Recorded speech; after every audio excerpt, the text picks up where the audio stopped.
Good day. My name is Bill Jones. I'm with recapturefederalism.com. In my ongoing series, Enslavement of the American People, this is part 2. I wish to talk today about President Barack Obama. And what I want to talk about is prior to the election in 2012, I went and I saw that movie, Obama 2016. Great movie. D'Souza did a great job with that movie. In that movie, or documentary to be more accurate, he makes reference obviously to Barack Obama Sr.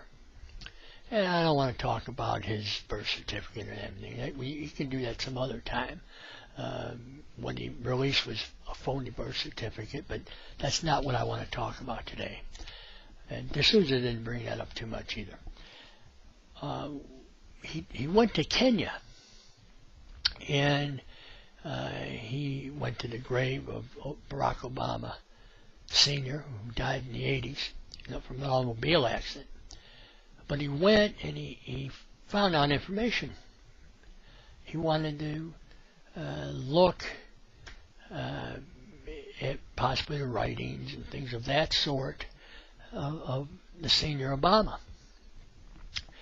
And because Barack Obama Jr. had written a book, and the book was Dreams from My Father. Significant is the wording of that title of that book. It's not Dreams of My Father. It is Dreams from My Father. Which means that he is embracing, if you go from that, is that it's not the dreams of the Father, it's from my Father. He is embracing those dreams and adhering to the philosophy of those dreams. Now, in the documentary,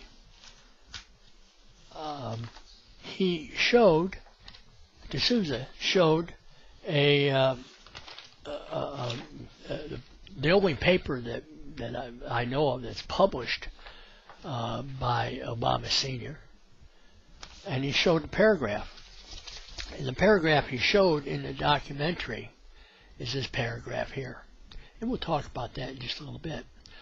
Going back to Obama, and after the documentary, I looked at the documentary, everybody in the United States is going to be talking about this document.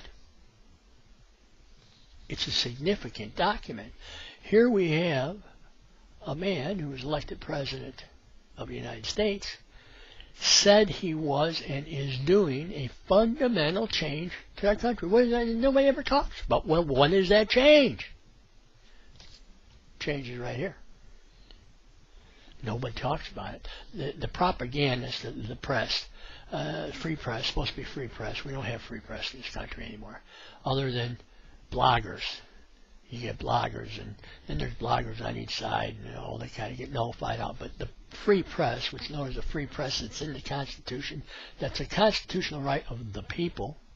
The free press, they're supposed to have free press. And the press, the free press itself, our trustees are supposed to give us the truth, but propaganda. That's all we got. They're all, the press always goes with those that are in power. If you go back through history, just go back to the 20th century. The press was with Stalin.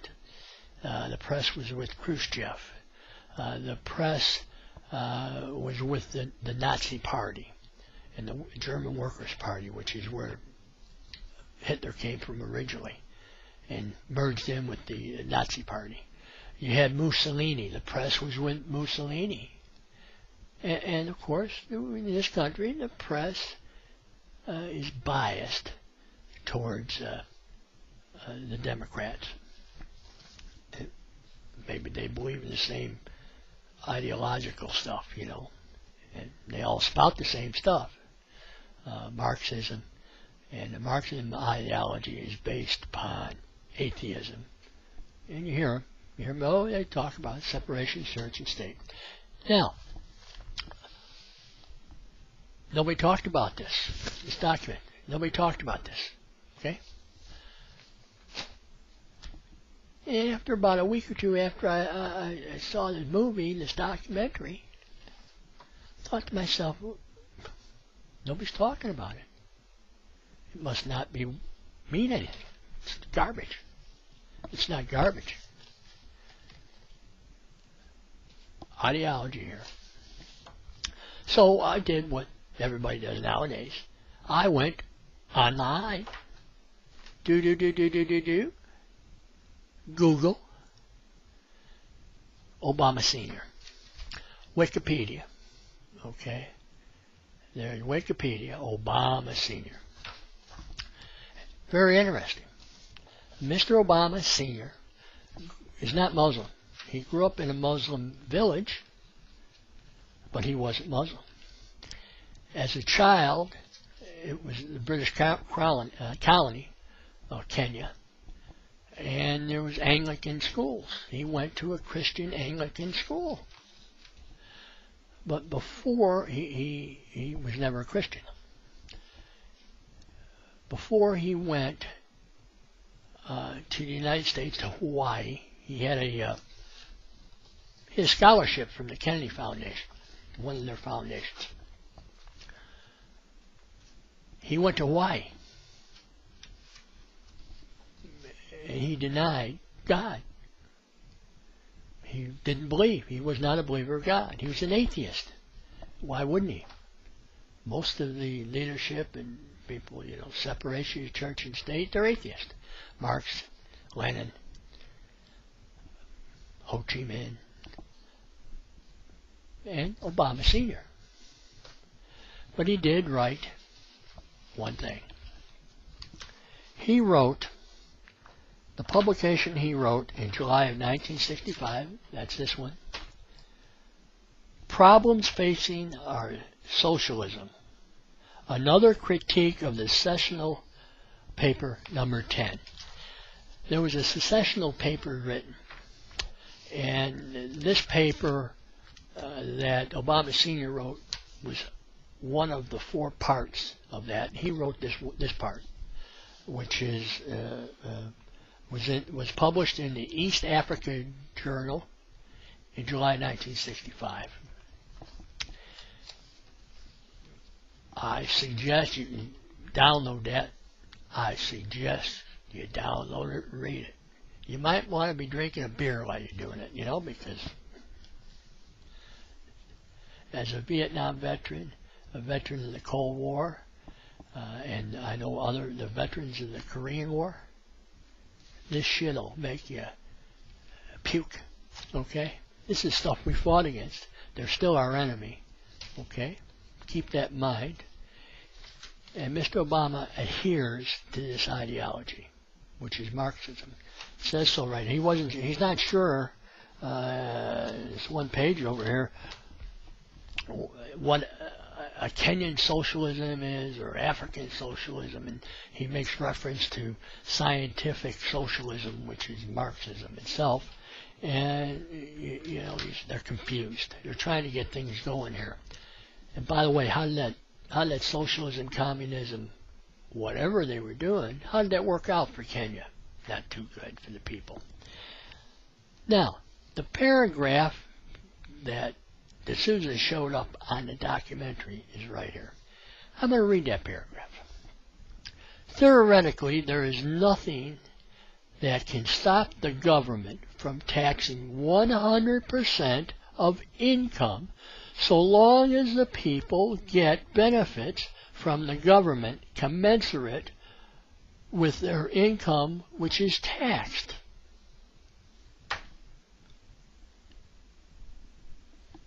Why do you think we're in debt? Mr. Obama adheres to this foreign ideology, which is un-American, anti-Constitution, unconstitutional. That's slavery. 100. It's debt bondage, is what it is. Indentured slaves. They're going to have us all as indentured slaves. And by the way, and the rest of the Democratic Party, most of them, they go for this stuff. What Mr. Obama Sr. did, he wrote it regarding Kenya. But this is a blueprint. The critique, in here somewhere he writes about the blueprint, which is a secessional paper. So this is a critique of the blueprint, and he's adding his own blueprint stuff on where the problems are we need to improve. Okay? And it's about 8 or 9 pages.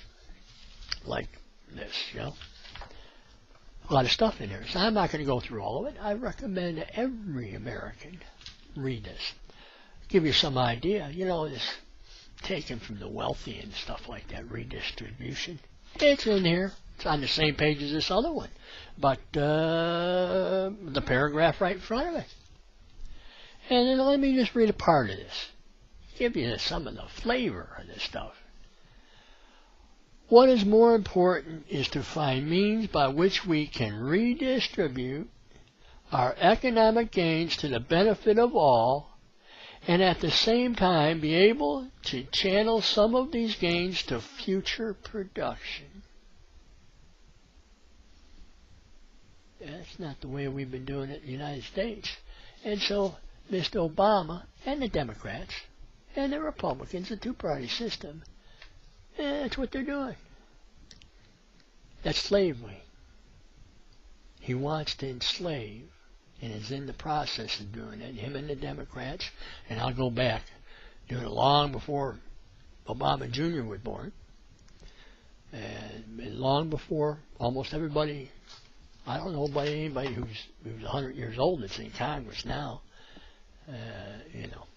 because they've been doing it for a long, long time. And these parts I'm going to be going through, we'll be doing individually, but I want to get to this, because this is what's happening right now and what he's been doing the last 4 years and what the Democrats have been doing for decades. Now, I want you to, the important word, he adheres, that's my opinion, he adheres, he is loyal to what his father wrote, because he's doing this stuff. Adhere is a legal term, and in the next part we're going to talk about that.